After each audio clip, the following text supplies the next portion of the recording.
Hello എല്ലാവർക്കും നമസ്കാരം. പുതിയൊരു വീഡിയോയിലേക്ക് സ്വാഗതം. നമുക്കിന്ന് ഈ വീഡിയോയിലൂടെ 2025 യൂണിയൻ ബഡ്ജറ്റിന്റെ ഏറ്റവും പ്രധാനപ്പെട്ട കാര്യങ്ങൾ മനസ്സിലാക്കാം. നമുക്ക് വീഡിയോയിലേക്ക് കിടക്കാം.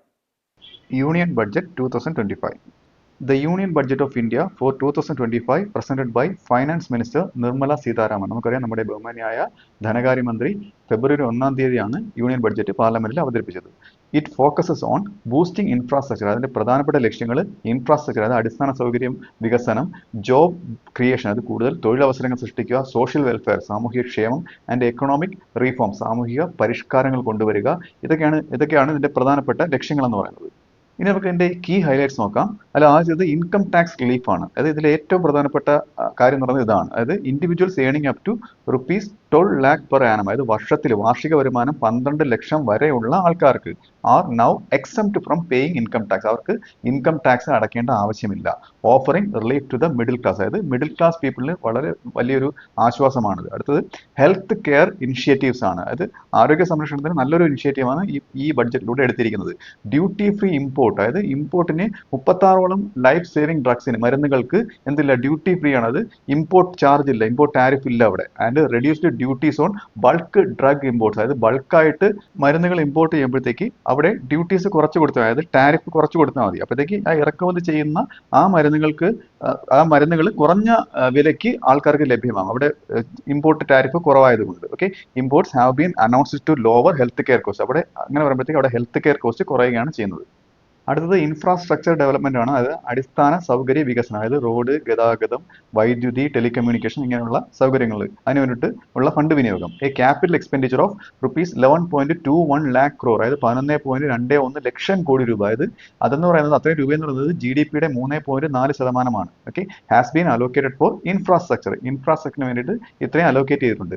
ഇൻക്ലൂഡിങ് ഏതുൾപ്പെടെയാണ് the launch of phase 4 of the Pradhan Mantri Gram Sadak Yojana, അത് PMGSY എന്ന് പറയും. ഇതിന്റെ ഫേസ് 4ന്റെ ലോഞ്ചും കൂടെ ഉൾപ്പെടുത്തിയിട്ടുണ്ട്. ഇതിൽ ഈ രൂപയിൽ ഇതും ഉൾപ്പെടുന്നുണ്ട്. എന്തിനാണ്? To connect 25,000 rural habitations, 25,000 rural habitations, അതായത് അവരുടെ ഭവന നിർമ്മാണം അങ്ങനെയുള്ള കാര്യങ്ങൾക്ക് വേണ്ടിയിട്ടും ഇതിൽ ഈ പണത്തിൽ നിന്ന് കുറച്ച് അങ്ങോട്ടും പോകുന്നുണ്ട്. ഓക്കെ, അടുത്തത് ജോബ് ക്രിയേഷൻ ആണ്, തൊഴിലവസരങ്ങൾ സൃഷ്ടിക്കുന്നതിന് വേണ്ടിയിട്ട്. അതായത് the government aims to generate 22 lakh new jobs, അതായത് 22 ലക്ഷം പുതിയ തൊഴിലവസരങ്ങൾ സൃഷ്ടിക്കുന്നതിന് വേണ്ടിയിട്ട്.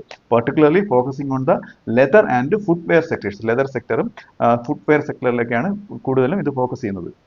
അടുത്തത് സപ്പോർട്ട് ഫോർ അഗ്രികൾച്ചർ ആണ്, കൃഷിക്ക് വേണ്ടിയുള്ള സഹായങ്ങൾ. അതായത് ഇൻക്രീസ്ഡ് ഫൈനാൻഷ്യൽ എയ്ഡ്, ധനസഹായങ്ങൾ വർദ്ധിപ്പിച്ചിട്ടുണ്ട്. ഏതില്? Under the PM Kisan Samman Nidhi scheme എന്നുള്ള സ്കീമിൽ ഫൈനാൻഷ്യൽ എയ്ഡ് വർദ്ധിപ്പിച്ചിട്ടുണ്ട്. Raising support from 6,000 to 12,000 annually per farmer, അതായത് ഒരു കർഷകന് ഒരു കൊല്ലം മുൻപേ അത് 6,000 ആയിരുന്നു, അത് 12,000 ആയിട്ട് ആ ധനസഹായത്തിന്റെ തുക വർദ്ധിപ്പിച്ചിട്ടുണ്ട്.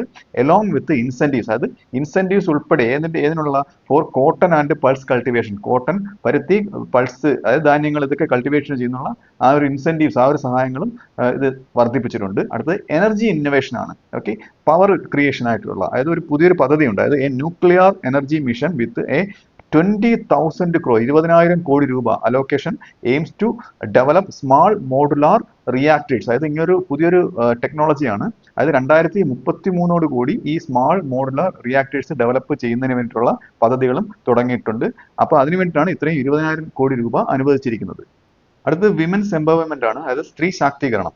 Establishment of working women hostels across the states, അതായത് സംസ്ഥാനങ്ങളിൽ ഉടനീളം വിമൻ ഹോസ്റ്റൽസ് എസ്റ്റാബ്ലിഷ് ചെയ്തിട്ടുണ്ട്. To enhance work force participation, അതായത് സ്ത്രീകളുടെ വർക്ക് ഫോഴ്സ് പാർട്ടിസിപ്പേഷൻ. സ്ത്രീകൾ, അതായത് പുരുഷന്മാരെ അപേക്ഷിച്ച് വർക്ക് ചെയ്യുന്ന സ്ത്രീകളുടെ എണ്ണം കുറവാണ്. അപ്പോൾ അവരുടെ പാർട്ടിസിപ്പേഷൻ കൂട്ടുന്നതിന് വേണ്ടിയിട്ടാണ് ഇത് ചെയ്തത്. അടുത്ത അതർ ഡെവലപ്മെന്റ്സ് എന്ന് പറയുന്നത് മക്കാന ബോർഡ് ഇൻ ബീഹാർ, അതായത് ബീഹാറിൽ ഒരു മക്കാന ബോർഡ് കൊണ്ടുവന്നിട്ടുണ്ട്. മക്കാന എന്ന് പറയുന്നത് ഇതിന് ഫോക്സ് നട്ട് എന്ന് പറയും, ഒരു നട്ടാണ്. അതായത് a dedicated board has been set up to boost the production and marketing of makhana. ഞാൻ ഇപ്പോൾ പറഞ്ഞ ഈ നട്ട് പ്രൊഡ്യൂസ് ചെയ്യുന്നതിനും അത് ഡിസ്ട്രിബ്യൂട്ട് ചെയ്യുന്നതിനൊക്കെ, അത് ബൂസ്റ്റ് ചെയ്യുന്നതിനൊക്കെ ഒരു പ്രൊഡക്ഷൻ കൂട്ടുന്നതിന് വേണ്ടിയിട്ടാണ് ഈ ബോർഡ് കൊണ്ടുവന്നത് ബീഹാറിൽ. ഓക്കെ, അടുത്തത് boost to regional connectivity boost ചെയ്യുന്നതിന്. ഓക്കെ, അതായത് സംസ്ഥാനങ്ങളും രാജ്യങ്ങളും തമ്മിലുള്ള ഒരു കണക്ടിവിറ്റി കൂട്ടുന്നതിന് വേണ്ടിയിട്ട് എ റിവാംപ്ഡ് ഉദാൻ സ്കീം, അത് നവീകരിച്ച ഉദാൻ സ്കീം എന്ന് പറയുന്നത് ഉഡേ ദേശ് കാ ആം നാഗരിക് എന്നതാണ് ഇതിന്റെ ഫുൾ ഫോം എന്ന് പറയുന്നത്. ഈ എയർ ട്രാവലൊക്കെ അഫോർഡബിൾ ആക്കുന്നതിന് വേണ്ടിയിട്ട്, അതായത് ആൾക്കാർക്ക് ഒരു സ്ഥലത്ത് നിന്ന് മറ്റു രാജ്യങ്ങളിലേക്ക് മറ്റ് സംസ്ഥാനങ്ങളിലേക്ക് ട്രാവൽ ചെയ്തിട്ട് ആ ഒരു അഫോർഡബിൾ എയർ ചാർജ് കൊണ്ടുവരുന്നതായിട്ടാണ് ഈ പദ്ധതി കൊണ്ടുവന്നത്. Okay, scheme will expand to cover 120 new destination, അതായത് 120 പുതിയ ഡെസ്റ്റിനേഷൻസ് ആണ് ഇത് കവർ ചെയ്യാൻ പോണത്. അവിടേക്കാണ് ആൾക്കാരെ എത്തിക്കാൻ പോണത് ഓവർ ദ നെക്സ്റ്റ് ഡെക്കേഡ്, അതായത് അടുത്ത 10 വർഷത്തിനുള്ളിലാണ് ഈ പദ്ധതി പൂർത്തിയാകുന്നത്. The government also emphasise sustainability, അത് സസ്റ്റൈനബിലിറ്റിക്കും ഗവൺമെന്റ് ഫോക്കസ് ചെയ്യുന്നുണ്ട്, അതിൽ ഊന്നൽ കൊടുക്കുന്നുണ്ട്. അതായത് ഇപ്പോഴത്തെ ജനറേഷൻ എന്ത് ചെയ്യണം, ഫ്യൂച്ചർ ജനറേഷനും കൂടെ ഉപയോഗിക്കത്തക്ക രീതിയിൽ ഇപ്പോഴുള്ള പ്രകൃതി വിഭവങ്ങൾ മലിനമാക്കാതെ കീപ്പ് ചെയ്യണം. ഓക്കെ, അതാണ് ഈ സസ്റ്റൈനബിലിറ്റി എന്ന് പറയുന്നത്. അപ്പോൾ അതിന് ഊന്നൽ കൊടുത്തുകൊണ്ടുള്ള ഒരു ബഡ്ജറ്റാണിത്.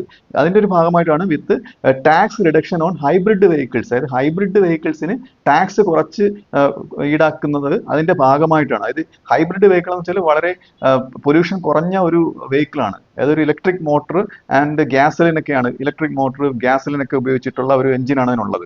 അത് പൊല്യൂഷൻ വളരെ കുറവായിട്ടുള്ള ഒരു മോട്ടർ, ഒരു കാറാണത്. ഓക്കെ, അപ്പോൾ ഇതിന് ടാക്സ് റിഡക്ഷനെ കൊണ്ടുവരുന്നുണ്ട്.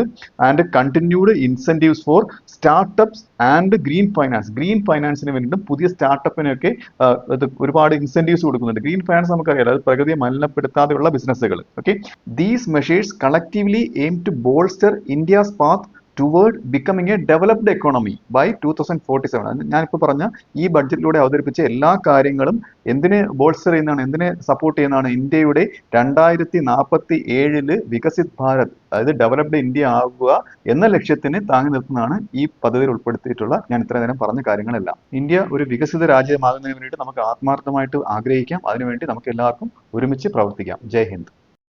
അപ്പോൾ ഈ വീഡിയോ നിങ്ങൾക്ക് മനസ്സിലായെന്ന് വിശ്വസിക്കുന്നു. അടുത്ത വീഡിയോയുടെ മറ്റൊരു വിഷയമായി വീണ്ടും കാണാം.